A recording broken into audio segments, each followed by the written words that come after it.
आदरणीय दर्शकों, आप कैसे हैं? आज मैं आत्महत्या के बारे में बात करूँगा। हम सभी जीना चाहते हैं, होकर इस जीवन को हम कैसे सुंदर बना सकते हैं?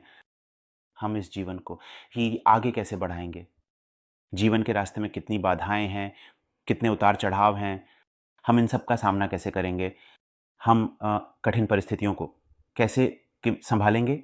इन बातों के बारे में हम हमेशा कितना सोचते हैं और इस खूबसूरत दुनिया को कितना ज़्यादा आनंदित होकर जिया जा सकता है, कितना ज़्यादा खुश रहा जा सकता है, कितनी ज़्यादा बार अपने प्रियजनों के साथ रहा जा सकता है, यही तो हम हमेशा चाहते हैं। लेकिन कोई इंसान कितना दुःख में, कितनी पीड़ा में, कितनी निराशा में, कितनी परेशानियों में डूबा हो कि वह आत्महत्या का रास्ता चुनता है या ये फ़ैसला कर लेता है कि अब मैं मर जाऊँगा। मेरे इस दुनिया में जीने का अब कोई फ़ायदा नहीं है। इस दुनिया से मुझे कुछ लेना नहीं है, मुझे कुछ देना नहीं है। मेरे आस-पास चाहे जितने भी प्रिय चेहरे हों, शायद मैं उनके लिए एक बोझ हूँ या फिर उनसे भी मुझे अब कुछ पाने की कोई चाहत नहीं है। ऐसे विचार कब किसी इंसान को घेर लेते हैं जिससे वह आत्महत्या की ओर बढ़ जाता है। असल में हम कब समझेंगे कि किसी व्यक्ति में आत्महत्या का जोखिम है? इसी विषय पर आज हम बात करना चाहते हैं। दरअसल आत्महत्या एक वैश्विक समस्या है और पूरी दुनिया में आम तौर पर कहा जाता है कि हर साल लगभग 8 से 10 लाख लोग आत्महत्या करते हैं। और अगर हम बांग्लादेश में आत्महत्या के आंकड़ों को देखना चाहें, तो कहा जाता है कि बांग्लादेश में हर 1 लाख में लगभग 10 लोग आत्महत्या करते हैं। और अगर हम आत्महत्या की वैश्विक स्थिति को और थोड़ा विस्तार से देखें, तो पाएँगे कि दुनिया भर में महिलाओं में आत्महत्या की दर थोड़ी ज़्यादा है, लेकिन बांग्लादेश में पुरुषों में यह दर थोड़ी ज़्यादा है। और कहा जाता है कि उम्र जितनी बढ़ती है, यानी 45-50 के बाद आत्महत्या की दर बढ़ जाती है। बांग्लादेश में फिर देखा गया है कि 20-30 की उम्र के बीच आत्महत्या की दर ज़्यादा है। ऐसे सांख्यिकीय दृष्टिकोण से कई तरह की बातें सामने रखी जा सकती हैं। आज हम मुख्य रूप से यह जानना चाहते हैं कि आत्महत्या के कारण क्या हैं? क्यों कोई व्यक्ति आत्महत्या की ओर जाता है? इस पर हम थोड़ा प्रकाश डालना चाहते हैं। अगर हम आत्महत्या के कारणों का विश्लेषण करें तो इसके पीछे कई कारक होते हैं। जैसे कि अगर हम शुरुआत में ही मुख्य कारण की बात करें, शु तो आत्महत्या के लगभग 85% की मामलों में कारण मानसिक होते हैं। यानी जिन लोगों ने आत्महत्या की है, उनमें से 100 में से 95 लोगों के पास किसी न किसी प्रकार की मानसिक समस्या थी। और इन मानसिक समस्याओं में कौन-कौन सी बातें उल्लेखनीय हैं? जो सबसे पहले हमारे सामने आता है वह है डिप्रेशन नामक बीमारी। मैंने पहले भी आपको डिप्रेशन के बारे में बताया है। यह एक अत्यंत भयावह बीमारी है, जिसमें सब कुछ उदासीन लगता है, सब कुछ बुरा लगता है, कुछ भी अच्छा नहीं लगता, जीवन में कोई अर्थ नहीं दिखता, हर चीज़ में मन खराब रहता है, बेचैनी महसूस होती है। किसी भी चीज़ में अभी ओके, शांति जैसा कुछ नहीं लगता, ऐसी एक मानसिक स्थिति होती है और एक समय ऐसा आता है जब लगता है कि इस जीवन में अब मुझे ज़िंदा रहने का कोई फ़ायदा नहीं है। तभी उसके मन में आता है कि इतनी पीड़ा मैं सहन नहीं कर पा रहा हूँ, शायद मेरे मर जाने में ही भलाई है। ऐसी ही एक बीमारी है, ये डिप्रेशन नामक रोग। ये डिप्रेशन इंसान को आत्महत्या की ओर भी ले जा सकता है। लेकिन असल में कई बार हम ज़रा-सा डर या चिंता महसूस करते हैं और तुरंत कह देते हैं कि हम डिप्रेस्ड हैं। मैं थोड़ा डिप्रेस्ड हूँ, ऐसा कई लोग कहते हैं और मेरे पास भी आते हैं। लेकिन डिप्रेशन असल में क्या है? उसकी गंभीरता वही समझ सकता है जिसे यह बीमारी होती है। ये कितनी भयानक बीमारी है। इसी तरह और भी समस्याएँ होती हैं। जैसे हम कहते हैं कि जिन लोगों को अपनी भावनाओं पर नियंत्रण रखने में दिक्कत होती है, उन्हें पर्सनैलिटी डिसऑर्डर हो सकता है। ऐसे लोग बहुत ज़्यादा इमोशनल हो जाते हैं, गुस्से पर काबू नहीं रख पाते, बहुत भावुक हो जाते हैं या परीक्षा खराब हो गई तो बहुत ज़्यादा प्रतिक्रिया देते हैं। या फिर देखा गया है कि किसी के साथ कोई समस्या हो गई, परिवार में कोई टकराव हो गया, झगड़ा हो गया या किसी बात पर आपसी समझ नहीं बन पाई। ऐसे में अचानक ही आत्महत्या का फैसला ले लिया और उसे अंजाम दे दिया। व्यक्तित्व की समस्या, जिसे हम आमतौर पर पर्सनैलिटी डिसऑर्डर कहते हैं, एक बीमारी है। ऐसे व्यक्तित्व वाले लोगों में आत्महत्या का खतरा काफ़ी ज़्यादा होता है। और भी कुछ बातें हैं अ, और भी कुछ मानसिक बीमारियाँ आई हैं, जैसे जिन्हें हम कहते हैं कि एक और भयानक मानसिक बीमारी है, जिसमें लगातार कानों में अजीब-अजीब आवाज़ें आती हैं। उन आवाज़ों में कोई या कुछ लोग कहते रहते हैं, "तू मर जा" या "तुम मर जाओ, तुम सुसाइड करो, तुम ऐसे मर जाओ।" ऐसी कोई बात बार-बार आती है। एक समय के बाद उन बातों को कंट्रोल करना मुश्किल हो जाता है। ऐसा लगता है कि मैं उन आवाज़ों के सामने बेबस हूँ। और जो आवाज़ें मुझे लगती हैं, उनके आगे मैं हार जाता हूँ। ऐसे में व्यक्ति आत्महत्या करने के लिए मजबूर हो जाता है, जो कि बहुत ही दुखद है। ऐसी ही परिणति होती है। इसके अलावा जो लोग नियमित रूप से शराब पीते हैं या जो विभिन्न नशे की लत में शामिल हैं, उनके लिए भी आत्महत्या का बड़ा कारण यही मानसिक समस्याएँ होती हैं। छोड़ इन समस्याओं के अलावा भी आत्महत्या के पीछे कुछ और बेहद महत्वपूर्ण कारण होते हैं कि जैसे कुछ सामाजिक कारण, जैसे नौकरी ना होना यानी बेरोज़गारी, जैसे गरीबी मतलब आर्थिक मंदी, ये सब भी कई बार देखने को मिलता है कि ये भी आत्महत्या के पीछे एक कारण के रूप में काम करते हैं। और अगर हम मेडिकल कारणों की बात करें, यानी कुछ और शारीरिक बीमारियां भी हैं। कोई भी दीर्घकालिक शारीरिक बीमारी या कोई बहुत ही दर्दनाक बीमारी, अगर कोई ऐसी शारीरिक बीमारी हो, तो कभी-कभी व्यक्ति उस दर्द को सहन न कर पाने के कारण आत्महत्या की ओर बढ़ सकता है। कुछ आनुवंशिक कारण भी होते हैं। देखा गया है कि जिनके परिवार में आत्महत्या का इतिहास है, उनमें कई बार आत्महत्या का जोखिम थोड़ा अधिक होता है। कुछ जैविक कारण भी हैं, जिनके मस्तिष्क में सेरोटोनिन नामक एक रासायनिक पदार्थ कम मात्रा में निकलता है या कम होता है, उनमें आत्महत्या की प्रवृत्ति अधिक देखी जाती है।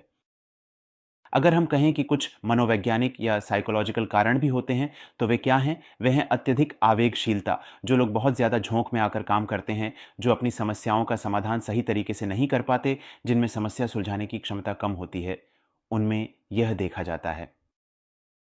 जिसे हम भावनाओं को नियंत्रित करने में समस्या कहते हैं।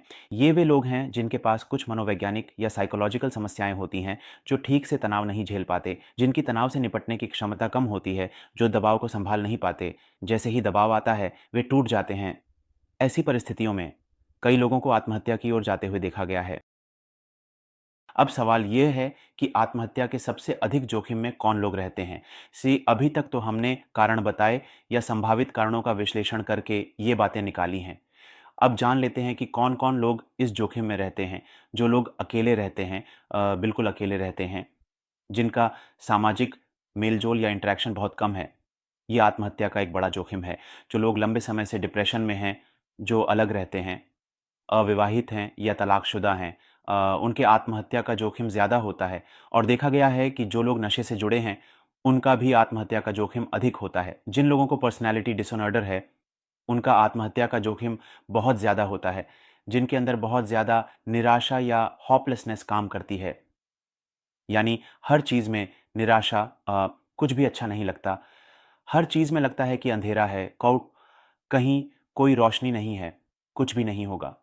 भविष्य के बारे में कोई योजना नहीं बना पा रहे हैं। भविष्य की सोचते ही लगता है कि छोड़ो, कोई ज़रूरत नहीं, कुछ भी नहीं होगा। ऐसे होपलेसनेस या निराशा या नाउम्मीदी जिनके चारों ओर हमेशा रहती है, वे हमेशा आत्महत्या के जोखिम में रहते हैं। और जिनके अंदर यह प्रवृत्ति या भावना होती है कि शायद मैं फँस गया हूँ, यानी लगता है कि मैंने किसी जाल में पैर रख दिया है और मैं उस जाल से बाहर नहीं निकल पा रहा हूँ। घुटन महसूस होती है, अजीब-सी स्थिति लगती है, समस्या का हल नहीं निकाल पा रहे हैं माँ, आगे नहीं बढ़ पा रहे हैं, बुरा लगता है, तकलीफ़ होती है, उनका आत्महत्या का जोखिम बहुत ज़्यादा होता है। और ऐसे लोग और जो समाज के वंचित वर्ग से आते हैं उनका भी आत्महत्या का जोखिम बहुत अधिक होता है। जो लोग बहुत ज़्यादा गरीबी या बेरोज़गारी की समस्या से जूझ रहे हैं, उनका आत्महत्या का जोखिम ज़्यादा होता है। नशे की बात मैंने पहले भी कही थी, जो लोग नशा करते हैं, उनका आत्महत्या का जोखिम ज़्यादा होता है। अब यह जो लोग आत्महत्या के जोखिम में हैं, उनके साथ हमें हमेशा बहुत सावधानी से पेश आना चाहिए। और सबसे महत्वपूर्ण बात यह है कि जो लोग पहले कभी किसी न किसी तरह से खुद को नुकसान पहुंचाने की कोशिश कर चुके हैं।